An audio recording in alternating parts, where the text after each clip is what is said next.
Bienvenue sur Perché, le podcast qui vous emmène en montagne.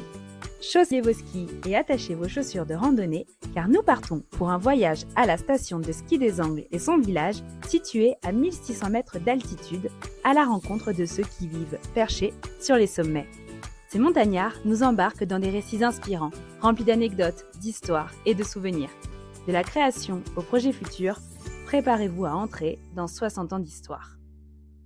Aujourd'hui, nous sommes avec Michel, né aux Angles, gérant d'un hôtel et du restaurant Le Coq d'Or, agriculteur, éleveur de cochons, maire des Angles et petit-fils de Paul Sanson, le créateur de la station de ski.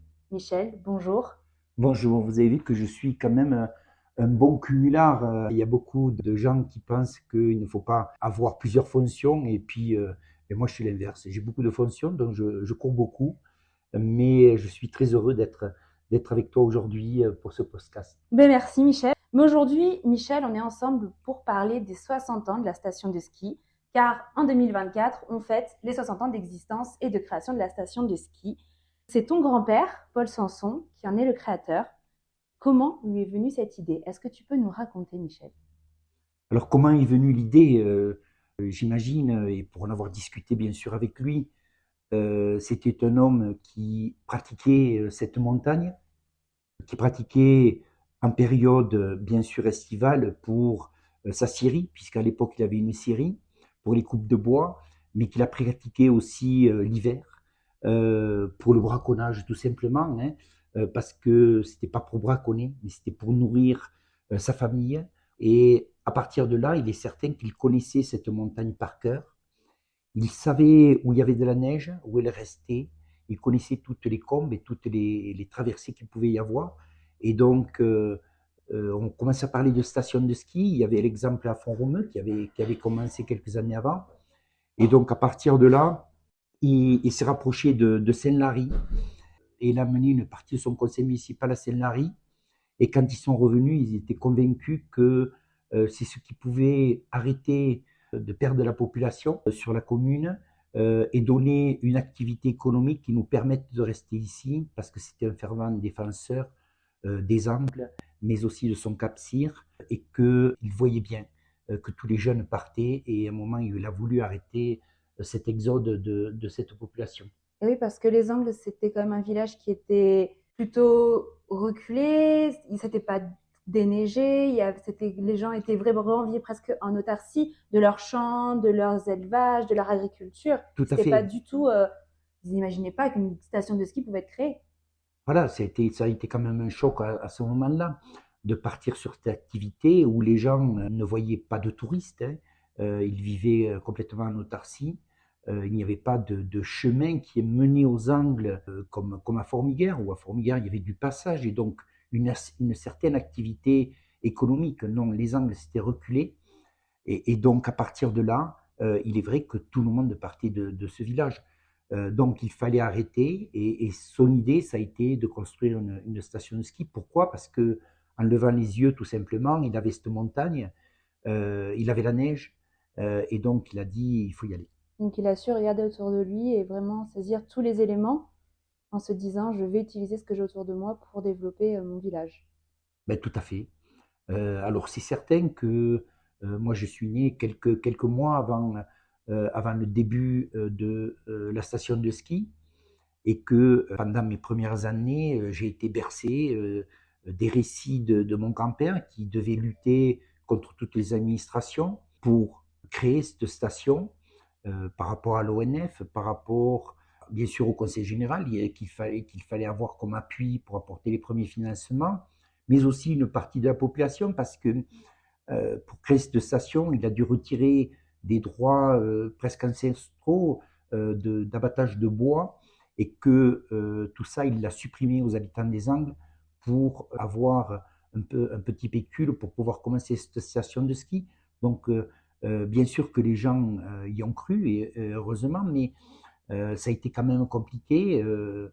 Et comment du coup, de cette idée et de cette volonté, on en arrive à planter le premier téléski? Est-ce qu'autour, il n'y avait pas un besoin? Par exemple, j'ai entendu dire qu'on avait dû créer un hôtel pour amener les gens. Et l'hôtel Le Yarret aujourd'hui. Mais il est certain que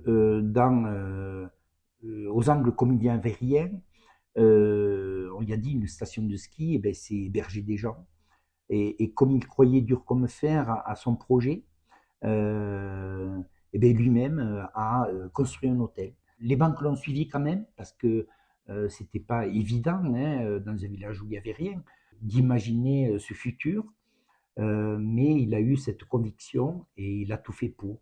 Voilà un peu comment c'est parti avec des hommes qui étaient convaincus que leurs enfants ne pouvaient plus continuer à vivre comme ça dans ce village. Donc il fallait véritablement trouver d'autres solutions.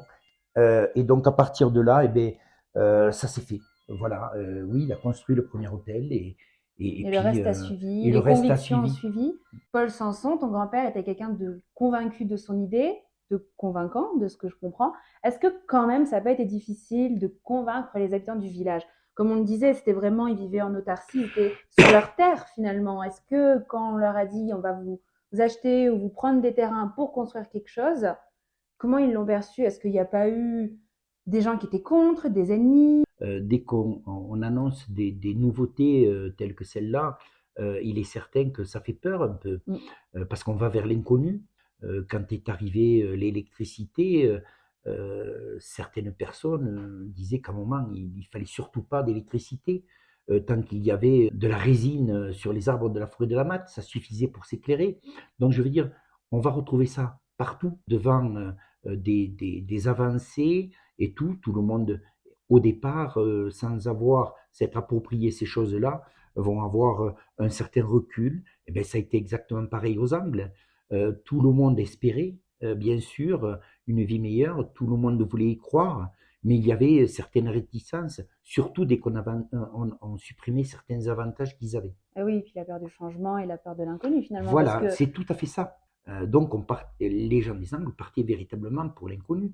Et je me rappelle les premières années où, même nous, tout gamins, ben, on allait voir sur le parking tout simplement les voitures garées là. Et on était émerveillés par les voitures parce que on en voyait bien traverser les Angles, mais autant de voitures, autant de belles voitures et tout, on était émerveillés tout petit, tout simplement de ces voitures, des gens qui arrivaient avec des skis à un moment qui nous faisaient rêver aussi, parce que voilà, nos skis, eh ben, c'était tout simplement les premières plages qu'il pouvait y avoir. Et là, on découvrait à un moment un monde extérieur qui venait chez nous et donc on était quand même, c'était un peu la sortie du dimanche de venir jusqu'au parking et on venait voir toutes ces voitures qui arrivaient et ces gens qui en sortaient. du Après, ma village. génération a été sûrement moins impressionnée par cet afflux parce que nous, on était tout petits, on a Mhm. vécu le début de la station, Ah, donc c'était plus l'émerveillement.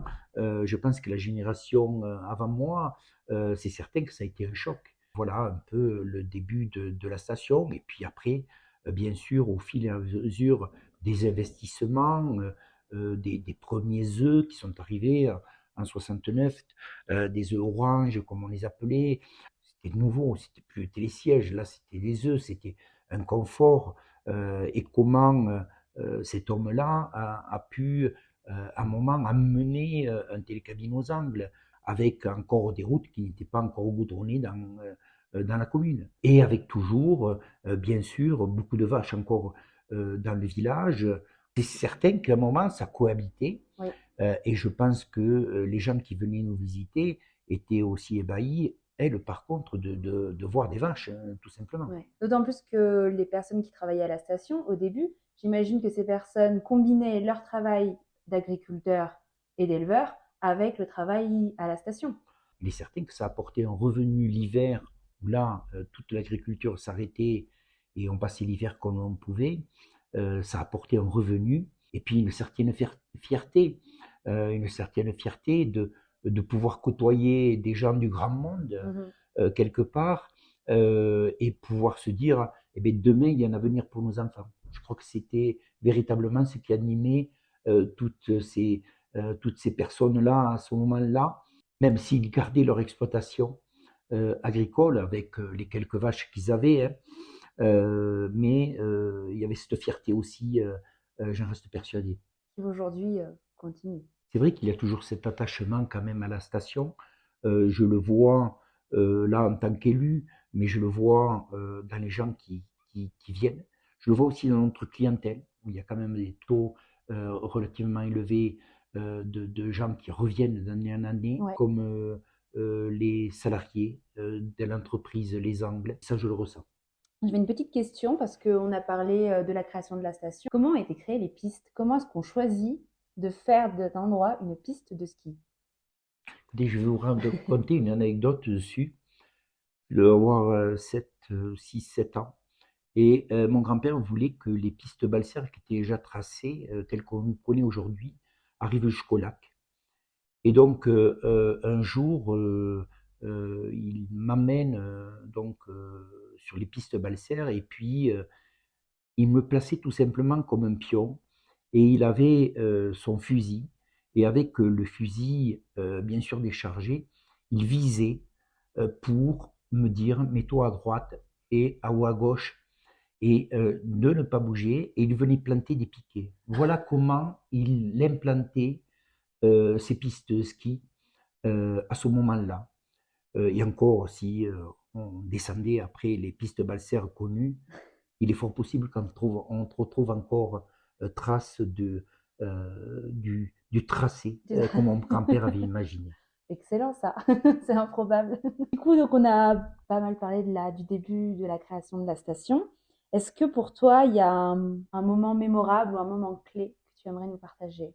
Alors, il y a eu plusieurs moments forts, hein, mais c'est vrai que le télécabine a été un premier moment fort parce qu'il a marqué un tournant. Le passage de la flamme olympique a été une récompense. Et puis l'arrivée du coq d'or aussi Est-ce que tu peux nous parler du Coq pour, d'Or? pour Qu'est-ce que c'est et qu'est-ce que ça récompense? mais tout simplement, il y avait un concours qui a été lancé pour les villages à l'époque qui s'étaient développés le plus rapidement dans un certain modèle économique. Et les Angles ont déposé une candidature, sans trop de conviction bien sûr. Et donc, c'est les Angles qui a été tributaire de ce coq d'or et de ce concours au niveau national. Ça a été la récompense, voilà, véritablement aussi pour mon grand-père, parce que ça voulait dire que c'est une reconnaissance nationale d'avoir su faire évoluer son village de façon pérenne et quelque part voilà, donner une vision à tous les jeunes qui allaient pouvoir vivre ici et pouvoir avoir un emploi ici.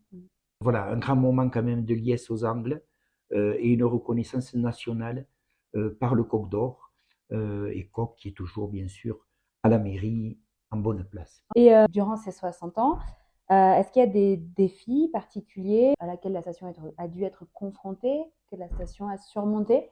Véritables enjeux aujourd'hui sont devant nous. Aujourd'hui, nous, on ne fait que peindre notre station parce que la base y est et elle a été bien faite. On a quand même été bénis des dieux aux Angles avec une montagne au pied d'un village millénaire qui a tout un patrimoine, qui a toute une culture, un lac à nos pieds. C'est quand même maintenant aujourd'hui un véritable lieu de vie. Il est certain qu'on doit apporter tous ces côtés-là, tout ce côté un peu festif, mais aussi des compléments à la station de ski. Et aujourd'hui, véritablement se pencher sur tout le côté patrimonial, culturel de notre vieux village, qu'il faut véritablement qu'on mette en valeur, parce que les clients de demain voudront aussi retirer quelque chose de leur passage dans leur lieu de vacances. Mm. Ils veulent retirer une histoire. Et Ouais. donc à nous à raconter une histoire dans notre vieux village. Et c'est le défi que l'on doit aujourd'hui relever. Ouais, surtout qu'on a de la chance, bah, comme on le disait, d'avoir un village qui a une histoire. Donc finalement, il faut pouvoir le transmettre, que ce soit aux touristes et aussi à tous ceux qui vivent ici. Parce qu'il y a quand même beaucoup de générations de grands-parents, parents, enfants et petits-enfants qui continuent à vivre aux Angles. C'est fou ça. Mais L'attachement aux Angles est quand même très intergénérationnel. oui, et c'est bien pour ça qu'il faut expliquer aux jeunes générations d'abord d'où on vient. Il faut savoir qu'à un moment, au début du siècle, il y avait quand même 800 habitants aux Angles. Donc il y avait quelque chose qui s'y passait. Après, petit à petit, c'est descendu jusqu'à 200 habitants, 250 habitants au moment de la station de ski. Mais voilà, donc il y avait une véritable vie. Et je pense que c'est très important de raconter une histoire et notre histoire. Parlant d'histoire et de transmission, est-ce qu'on peut parler de ton grand-père? Toi, quel est le souvenir que tu en as? Quel homme est-ce qu'il était? Et comment est-ce que les gens le percevaient? Parce qu'aujourd'hui, on le perçoit comme celui qui a créé la station, vraiment novateur, presque très ambitieux, futuriste. Mais c'est certain qu'il y avait certains articles qui l'appelaient le fou du Cap-Cyr. Mais parce que dès qu'on est un peu visionnaire là-dessus et futuriste, quelque part, c'est qu'on a quelque part un grain un peu. Donc, c'est certain qu'il avait ça en lui. Il a amené quand même une certaine richesse à tout le Cap-Cyr. Et ça, les gens en savaient gré. Et quelque part, voilà, c'était quelqu'un qui allait de l'avant et qui a mené avec lui beaucoup de gens dans sa lancée. Voilà, il a amené cette dynamique à tout le Cap-Cyr. Et ça, je pense que les gens en sont reconnaissants. Après, ça s'est fait par étapes, avec le temps, mais c'était véritablement visionnaire puisqu'il avait tout coché dès le départ. Et toi, de ton regard de petit-fils, c'est-à-dire vraiment familial, tu l'admirais, ton grand-père? Plutôt de l'admiration par rapport, bien sûr, à la mairie, mais aussi au quotidien, quand on arrivait au champ pour ramasser les pommes de terre, où il y était depuis 2 heures, où il avançait 3 fois plus vite que nous, parce que il avait une réunion, il allait nous quitter dans la matinée, et qu'il fallait que tout marche en même temps, donc mais il prenait sur lui. Et c'était ça plutôt mon admiration, voilà, de quelqu'un qui ne comptait pas son temps pour que les choses avancent, sur tous les plans, que ce soit la mairie, mais aussi dans le cadre familial. J'ai l'impression que ça t'a quand même beaucoup influencé aujourd'hui dans ta vie actuelle parce que tu es aussi quelqu'un qui est quand même assez multitâche. L'hôtel, la mairie, l'agriculture. Oui, mais moi, Finalement, ce que tu me racontes, c'est des moments qui me permettent à moi de souffler. C'est un peu ma soupape de sécurité, ça. De pouvoir justement labourer tranquillement. Donc voilà, c'est un peu ma soupape. Et puis on a été élevé comme ça. C'est certain qu'on a été élevé comme ça et que mais tout ça, c'est bien des sacrifices. Mais c'est ma vie, voilà, tout simplement. J'ai une dernière question. Donc, comme tu l'as dit, on surnommait ton grand-père le fou du Cap-Cyr. Et aujourd'hui, quelle serait ta réponse à ceux qui ne croyaient pas? Ben, tout simplement de les amener un jour de février en bas des pistes, qu'ils puissent faire le tour du village, faire le tour de notre domaine skiable, voir le monde et passer à la mairie, voir qu'aujourd'hui les Angles, c'est 1200 emplois, c'est des populations qui peuvent vivre l'année, c'est des populations, comme on l'a dit tout à l'heure, fidèles, qui croient aux Angles, qui sont bien aux Angles, et donc tout ça, on lui doit, et que si à un certain moment, ça a été le fou du Cap-Cyr, aujourd'hui, si le slogan qu'on a pris pour nos 60 ans, c'est 60 ans de bonheur, je pense qu'on lui doit en très grande partie, et que le fou du Cap-Cyr n'était pas si fou que ça. C'est la fin de cet épisode. Merci d'avoir rejoint Perché pour ce périple en altitude. On espère que ces histoires de vie en montagne vous auront plu. À la prochaine pour une nouvelle ascension auditive.